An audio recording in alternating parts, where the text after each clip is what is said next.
The Lord be with you. and with your spirit. A reading from the Holy Gospel according to Saint John. Glory to you, O Lord. It was very early on the first day of the week and still dark when Mary of Magdala came to the tomb. She saw that the stone had been moved away from the tomb and came running to Simon Peter and the other disciple, the one Jesus loved.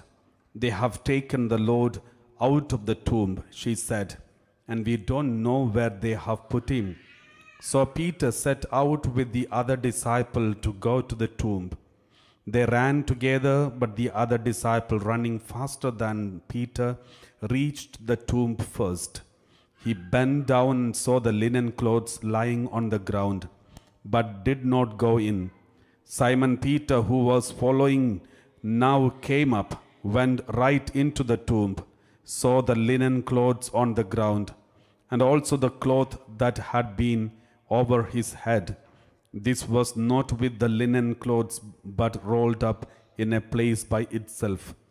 Then the other disciple who had reached the tomb first also went in. He saw and he believed.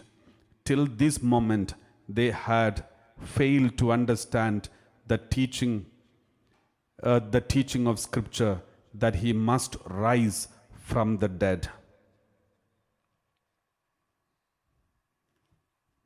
The Gospel of the Lord. Praise to you, Lord Jesus Christ. Please be seated. Praise the Lord. My dear brothers and sisters, we are reflecting yesterday and these days we were reflecting about the death of Jesus and the Passover and also the Eucharist and the resurrection. Today we are reflecting about the resurrection of our Lord Jesus Christ. Jesus is risen and he is alive.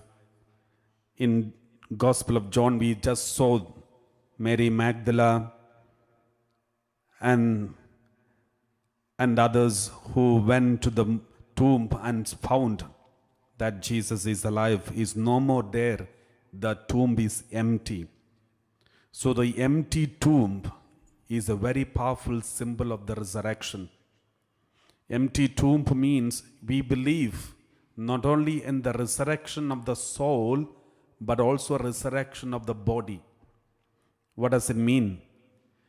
Not, everyone, most of the religions believe there is a life after death. And many of them believe that their soul will go to heaven. After death means separation of your soul and body. Soul and body will be separated, and then body will die here or decayed or eaten by the worms, and the soul will go to heaven, to the presence of God. This is how most of the religions believe. But we believe little more. We believe not only the soul will be resurrected, but body also will be resurrected. So body also will come together with the soul again in a resurrected format. That body will have no limitations, no time bound and space bound. So body, on the day of judgment day, the whole body, all of us, all those who died, we all will get back our body. Even if it is eaten by the worms, don't worry. You don't need to go and catch the worms and give us our body back. We don't need to ask. It will come back. So because it is the resurrected body, which has got no matter, but it's a spiritual matter. It's like, the worldly matter has got a limitation. It cannot go through the door or closed door or closed wall. But the resurrected body can go through any closed door and it can be always present anywhere. So this is the speciality of the resurrected body. And we all will get back our body. So this is a resurrection. And resurrection, we believe in the resurrection of the Lord. And the first fruits of resurrection is Jesus himself. Because in the history of humanity, the first one to be resurrected is Jesus Christ. Then you may think, okay, what about Lazarus? He also came back. The daughter of Jairus also came back. And then there are many people who came back to life.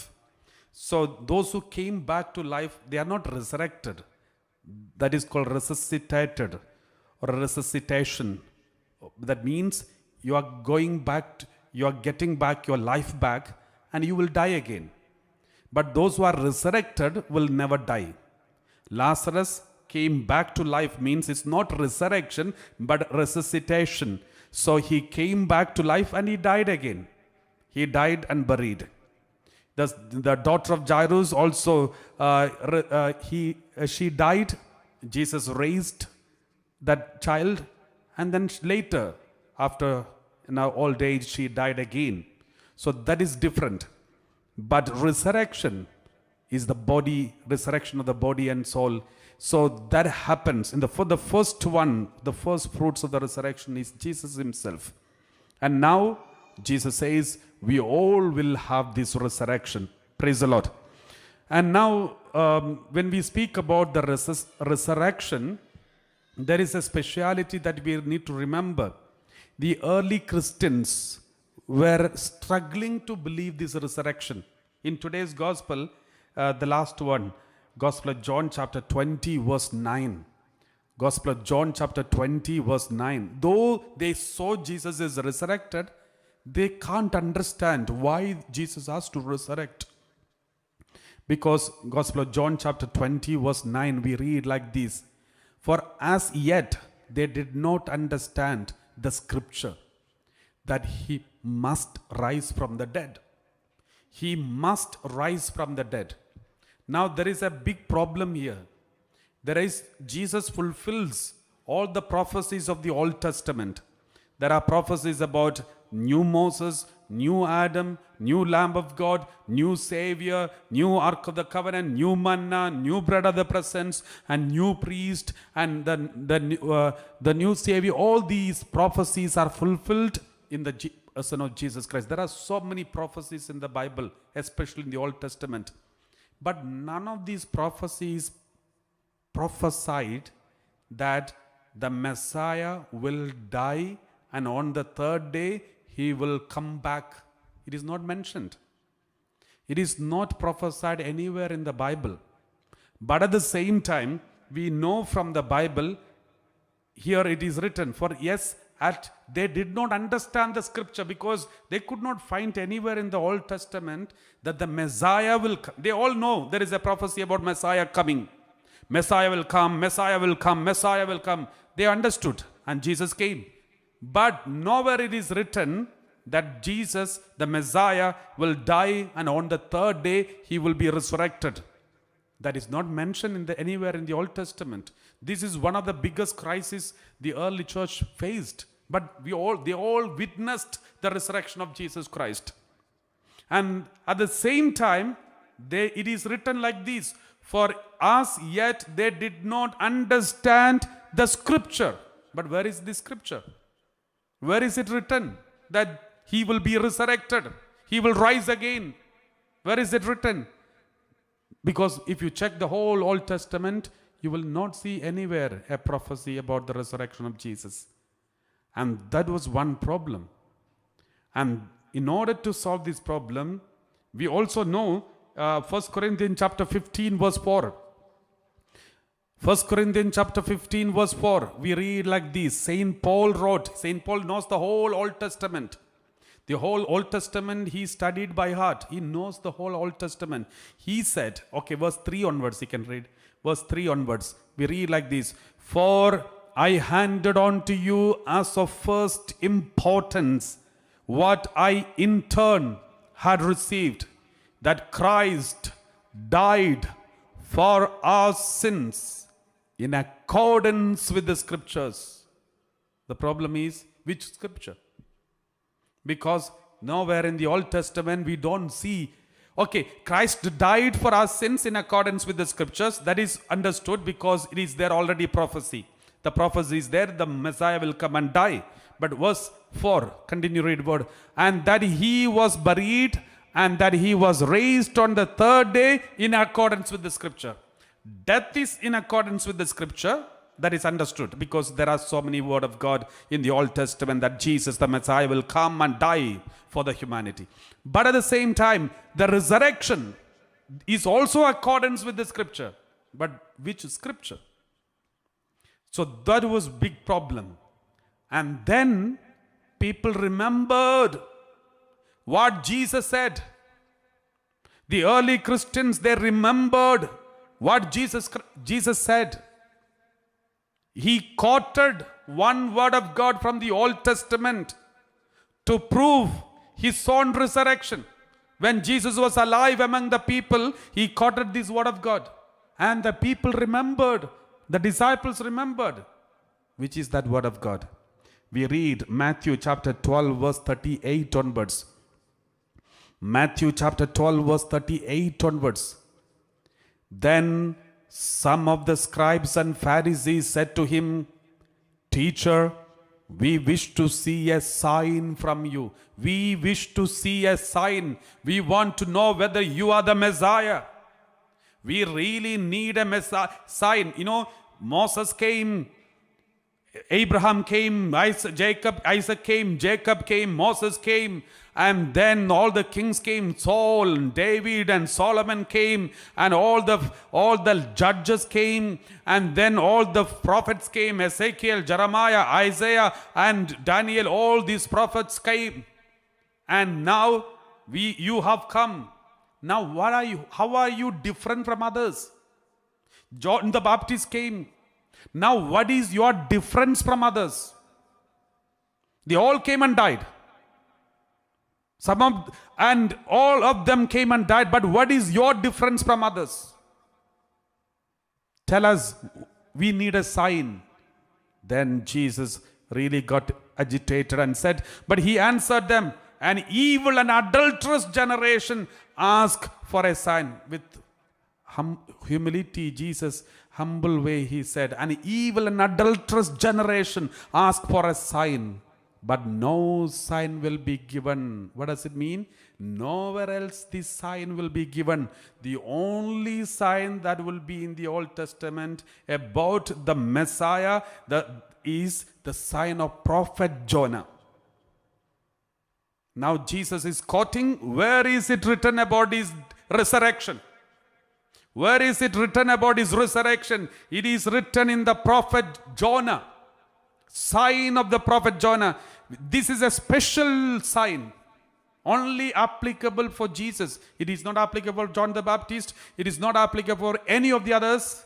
Nowhere, nobody can have this prophecy will be applicable only on Jesus Christ. Why? Jonah, continue reading verse 40. For just as Jonah was 3 days and 3 nights in the belly of the sea monster, and so for 3 days and 3 nights the Son of Man will be in the heart of the earth. So Jonah was swallowed by a big huge fish, and Jonah was in the belly of the fish for how many days? 3 days. Now the big problem is it practical? Is it practical to be sitting in a belly of the fish for 3 days without no oxygen, no drinking water, and no food? He may has to eat some intestine of the fish. So, and it is not practical. It is not possible. Humanly speaking, it is not possible.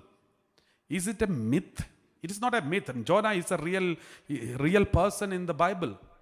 So the big problem is, how is it possible for a human being to be inside the belly of a animal, in a fish, inside a fish and survive? But if you read the book of Jonah, you will get the answer. Let us read book of Jonah chapter 1 verse 16 onwards. Jonah chapter 1 verse 16 onwards. When we read book of Jonah chapter 1 16, then the men feared the Lord. You may know the story of Jonah because I have already explained to you some time back the whole history of Jonah, especially the windstorm and all those stories. Then the men feared the Lord even more, and they offered a sacrifice to the Lord and made vows. And verse 17.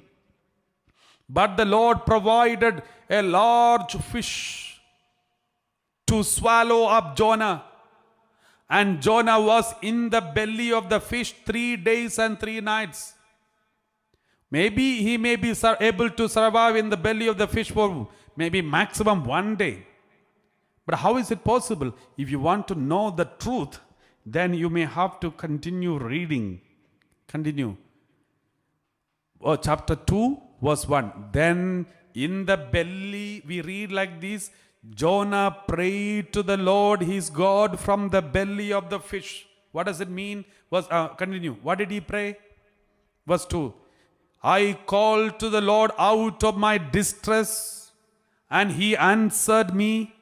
Out of the belly of Sheol I cried, and you heard my voice. Now the secret is already revealed here. What does it mean? He said one sentence. That sentence reveals the truth. What is this? Out of the belly of Sheol. He did not say out of the belly of the fish. He said out of the belly of Sheol means, Sheol, if you know what is Sheol means the place of dead. The hell. The part of hell. I have explained to you some time back the difference of the stages of the hell. So there is a place called the Sheol. Jesus, after the death, he went to the Sheol. He went to the hell means he went to the Sheol. What does it mean? The moment the fish swallowed Jonah, Jonah died. He went to the Sheol. From the Sheol he cried, and the Lord heard his voice. But continue reading, verse 3. You cast me into the deep, into the heart of the seas, and the floods surrounded me. All your waves and your billows passed over me. Verse 4. The waters, then I said, I am driven away from your sight. See, he went to the hell means he's lost the presence of God. How shall I look again upon your holy temple? How can I go back to the temple? I'm gone. I'm dead. I'm in the Sheol. Verse 5. The waters closed in over me. The deep surrounded me. Weeds were wrapped around my head. Continue. At the roots of the mountains I went down to the land whose bars closed upon me forever. Yet you brought up my life from the pit. Pit means again it is a Sheol. So you brought up my life means you are giving me life again. From the pit, from the Sheol, you are raising up. That means the only person who is resurrected in the Old Testament, we can see after being dead, resurrected, and is coming back is Jonah. And yet you brought up by my life from the pit, O Lord, my God. Verse 7. As my life was ebbing away, I remembered the Lord, and my prayer came to you into your holy temple. And then we read chapter 2, verse 10. Continue reading, verse 10. Then the Lord spoke to the fish in between. He's already dead. Only the corpse, the body of the Jonah is in the belly of the fish. And he's already dead. And then his soul is gone to the Sheol. From Sheol he was crying out to God. And the Lord heard, and Lord commanded to the fish. And the fish came after 3 days. Fish came on the 3rd day. He vomited out. The fish came and vomited out what? The body. Fish vomited out the body. Let's read next chapter 3, verse 1. The word of the Lord came to Jonah a second time, saying, God said, get up. Get up means the word that is used here in Hebrew is kum. Kum means arise, get up. This is the same word Jesus used to raise the daughter of Jairus. And Jesus said, Talitha kum or Talitha kumi. So what does it mean? Talitha, get up. So from the death, Jesus raised a child. Now the same word is used against for Jonah. Get up. That means God commands to the dead body of Jonah to get up. And he came up. He got up. And then he went to the Nineveh and preached the gospel. And a pagan city, the whole Nineveh got converted, a pagan city. The biggest city in those days. And he converted the whole city. Now Jesus says, you will be given only one sign. The sign is the sign of Jonah. He was in the belly of the fish for 3 days. And on the third day, he was resurrected. He came back and then he preached the gospel, converted the pagans. Now, if you look into life of Jesus, Jesus died. Jesus was in the Sheol 3 days. And then on the third day, Jesus came back. And then he equipped all these apostles. They went to the pagans. All the apostles, they went around the world to the pagans and preached the gospel and converted them. Now more than Jewish people, the pagans are in the Catholic Church, in the Christianity. Pagans. You know, we all were once upon a time pagans. Our ancestors. We were pagans. But now we are back to the family of Israel. We have become children of Abraham. We are children of Abraham now. God made us the children of Abraham. God made the pagans to be new Israel. Now we have become the new Israel, the children of Abraham. This is exactly what happened to Jonah. Jonah, being an Israelite, he was sent to preach the gospel in a pagan city called Nineveh, but he was not ready, and then he died. He was eaten by the fish and he died, and he was 3 days dead in Sheol, and God sent him back and asked the fish to vomit him out in the land of Nineveh, and there God said, get up, and he got up from his death and he resurrected, and then he preached the gospel to the pagans and God converted every one of them. The same way Jesus was in the belly of the earth and he came back, and then he equipped the disciples and he sent everyone to them to the different parts of the world and converted all the pagans and made them part of it, Israel. Praise the Lord. This is what Jesus said. You will be given only one sign, the sign of Jonah. That is what is written in the Bible. He died and he rose again in accordance with the scriptures. Therefore, my dear brothers and sisters, the more we know the Bible, the more we will be excited. The more we will be loving the Word of God. The more we will be happy to know that we are believing in a truth, the truth. And let us thank the Lord for being able to believe in Jesus Christ.